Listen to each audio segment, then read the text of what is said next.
ఏలూరు జిల్లా కామవరపుకోట మండలంలోని చింతలపూడి నియోజకవర్గ టీడీపీ అభ్యర్థి సొంగ రోషన్ కుమార్ తెలుగుదేశం మండల పార్టీ కార్యాలయాన్ని ప్రారంభించారు. ప్రతి మండలంలోని తెలుగుదేశం పార్టీ కార్యాలయాన్ని ప్రారంభించి తెలుగుదేశం పార్టీలోనే మండలంలోని ఏదైనా సమస్య ఉన్నట్లయితే ఈ ఆఫీసులోనే పరిష్కరించుకోవాలని తెలుగుదేశం పార్టీ అధినేత నారా చంద్రబాబు నాయుడు తెలియజేశారని చెప్పారు.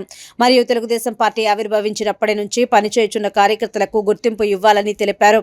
అలాగే పార్టీ కోసం రాత్రింబవళ్లు శ్రమించిన వాళ్లకు గుర్తింపు ఇచ్చి వర్గ భేదాలకు తావివ్వకుండా ముందుకు వెళ్లాలని తెలిపారు.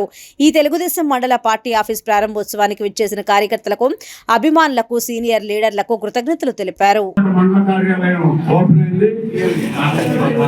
అది చాలా సంతోషంగా మండలంలో ఉన్న పెద్దలు, యువత అందరూ కూడా పెద్ద ఎత్తున వచ్చి దీన్ని జయప్రదం చేయడం జరిగింది.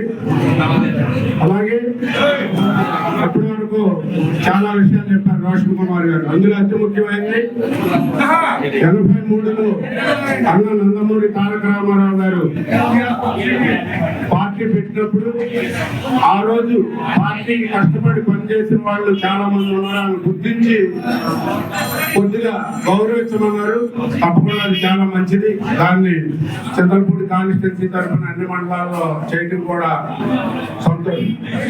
రెండోది, మరి ఈరోజు 5 సంవత్సరాల నుంచి చింతలపూడి కాన్స్టిట్యున్సీలో ఇక్కడ ఇన్ఛార్జి లేకపోయినా పార్టీకి సంబంధించి అంతా అయోమయంగా ఉన్న తెలుగుదేశం పార్టీ కార్యకర్తలు, కుటుంబ సభ్యులు అందరూ కలిపి ఈ ప్రాంతంలో అటు చింతమనేని ప్రభాకర్ గారి కాన్స్టిట్యున్సీ బాగా చేసే దెందులూరు కానివ్వండి, ఉంగుటూరు జిల్లా అధ్యక్షులు వారు ఆంజనేయులు గారిని కానివ్వండి, దానికి ధీటుగా ఈ ప్రాంత తెలుగుదేశం కుటుంబ సభ్యులందరూ కూడా ప్రతి కార్యక్రమం పార్టీ పిలిపించింది చేయడం జరిగింది. ఎన్ని కష్టం